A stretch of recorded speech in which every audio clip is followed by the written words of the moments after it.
to us. Summer has arrived, and little Oliver here is shedding a part of his fur, and that also means that the irrigation is now on. As you can see here, I am trying to keep the moisture level up. I'm aiming for 25%. This is more than last year. Last year I tried 22, but as long as we have the water, we can use it, and we have not tapped into the big pond. I have a replacement pump for this on order, and we are using the well that we have that fills up overnight very quickly. Yesterday we almost depleted it, but this morning it was full. And we are also using the well that we have at the outflow of the water reservoir to refill that well. So I think for that we can go a little bit full steam ahead and use the water that we have to keep up the moisture level. Over here we also have a few new things. So this one there is a lemon tree, and there we have a fig and a cherry tree, and the wobbler here to the left is throwing the water all the way to the other side, so they also get some.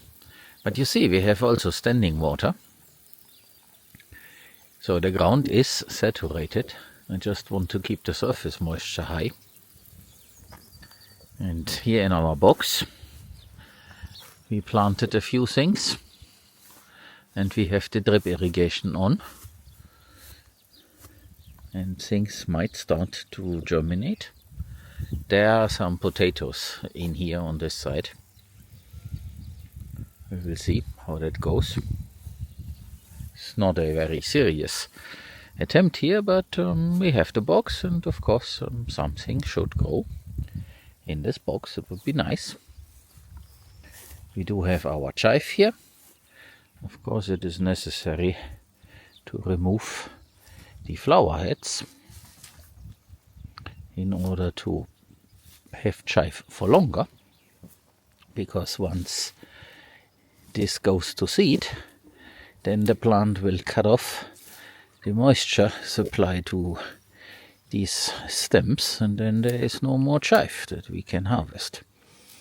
So while we keep this before the reproductive state, we have chive that we can use. And this is something we need to do here and there, especially when they are already a little bit bigger. Because the plant wants to reproduce, so this goes very quickly. Here we have some garlic and some onions. Looks like one of those wants also to produce a flower head. The standing water here has disappeared almost, but the soil sensor, which is over there, reports still 31%. So this is extremely moist in comparison, so there's no irrigation for the time being. And here we have also a fig and a cherry. The cherry is in the front, the fig you can see there in the back. Once we have removed the structure there, and there will be a driveway going across this, then we can also set another planting box here, and very likely here another tree or two. But right now we need the space to move around. For example, a little bit earlier I moved the trailer and I needed the space. So this tree was still safe, but I needed the space. And the pond over there is full. The duckweed lemna is growing, and it keeps it nicely covered so that there is very little evaporation happening. And when I come here and cut away the stuff so that it grows more densely, I try not to cut directly around the pond, so that any amphibious life can find refuge there, and I will not kill them. So that's what I try here. And you might have missed the frog jumping into the water. And over here they are alive, but it's not a big success yet. They grow so slow. There are at least 2 pine trees. I put more there, but I think the others didn't make it. But these 2, they seem to have rooted now. And the stick there helps me to avoid cutting them away. This we need to remove. This is basically firewood. And in here, this former gravel pit is also now becoming overgrown. The offspring from the bigger Paulownia tree to the left is also making leaves. And this one here is looking very good. So there we are, in good shape. What isn't so much in good shape is the other trees that were affected by the frost last year in early May. Let's have a look.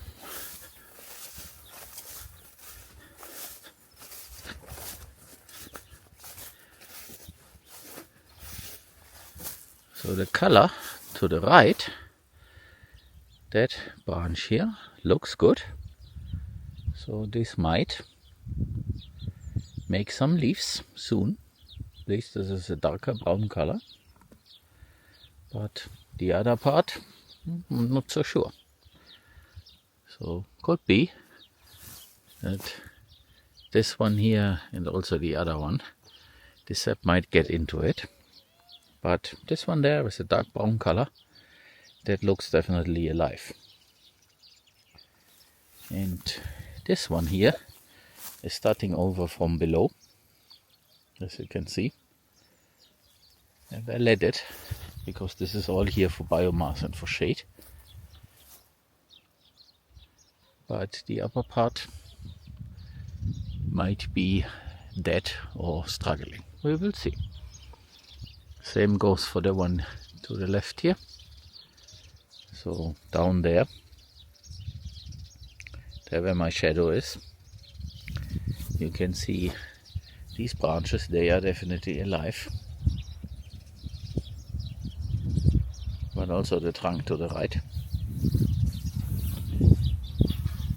It might be necessary to cut them. If these were production tree, that's something I would have done. So basically after the damage was done, cut them. But my hope is that they will somehow recover. It's also an experiment, because I want to know how to manage Paulownia trees and what the edge cases are. So here I see little branches that have the right color. But also, see, there at the top, there out of these, we do get some new leaves.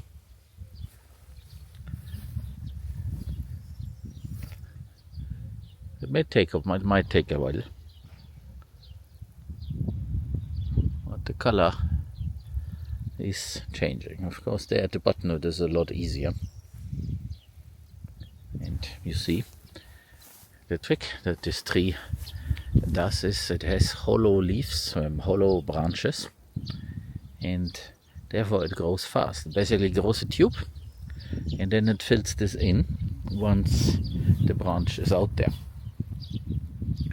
And those are the ones that were affected, and I had to cut them away. We'll see how this goes. This one is also making a comeback.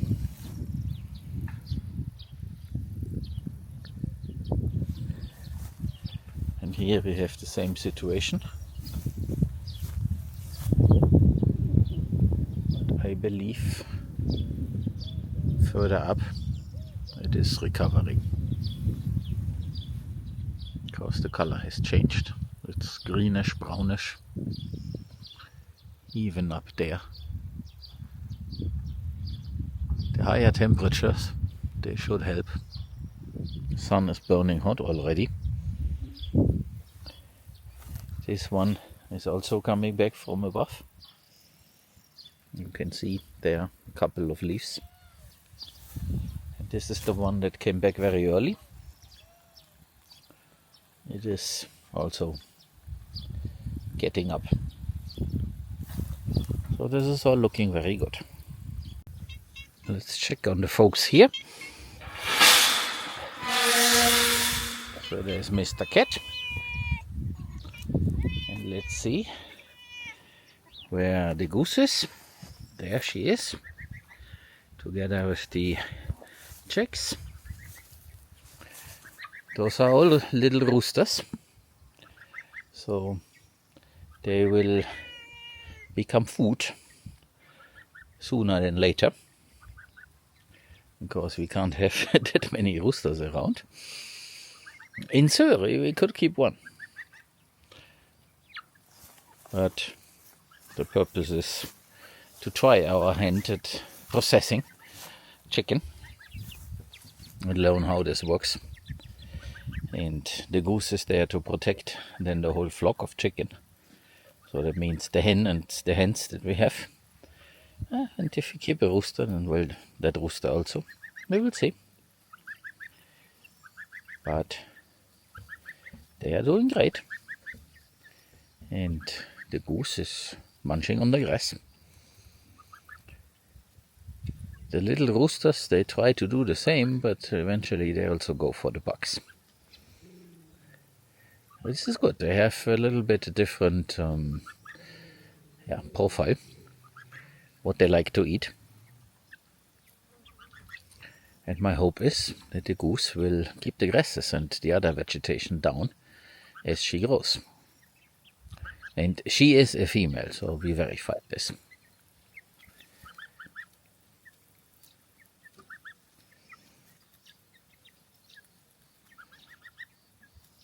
So this is basically a learning thing here. This goose will be around as a companion to all chickens. But there is a plan to have a flock of geese in a separate area, to also use the animals below the palovnia trees for maintenance of all the grasses and the understory.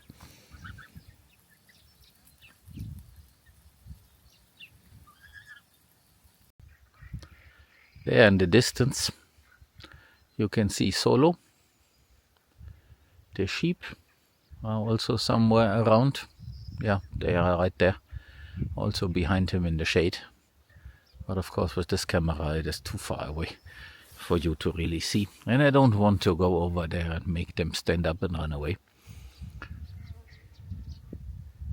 But you can definitely see how all this looks like now that we have all this rain. The ground is saturated and all these grasses and other things can grow. I am waiting on a maintenance task to be finished so that I can use the backhoe, and then I will come in over there, make this driveway, level this area so that we eventually can build the pig corral here. We went out on a little road trip and checked on the pigs that we want to bring here.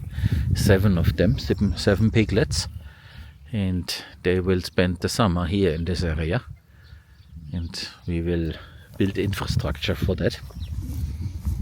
But without being able to use the backhoe, this is on hold until this job is done, but I hope by next week.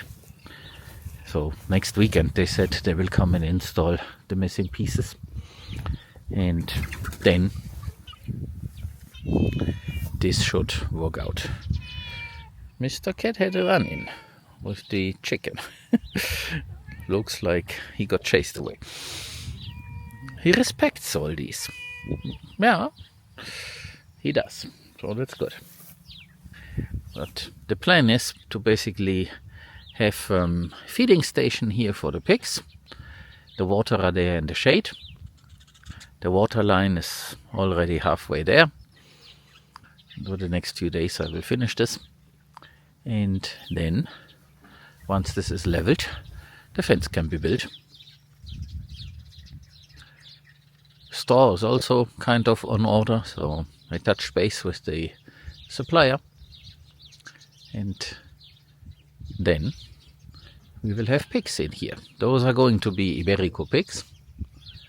And their destiny, once they are ready for harvest, is for us. So we will turn some of it into the delicious ham, and the rest will be Espressa Iberico,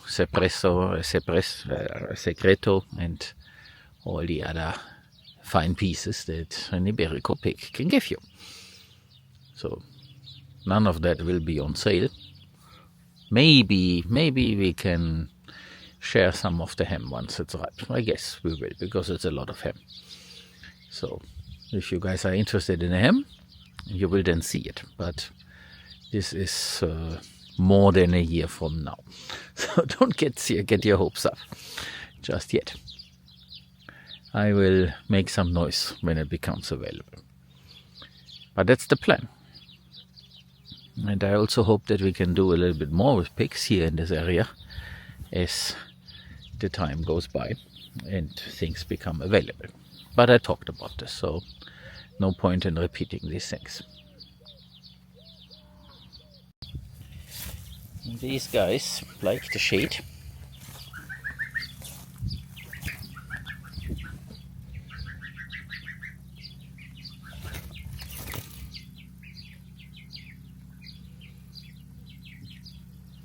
And because of that, there's also a plan in a couple of weeks to have some palovnia trees sitting over here. And then this whole area should receive shade during summer.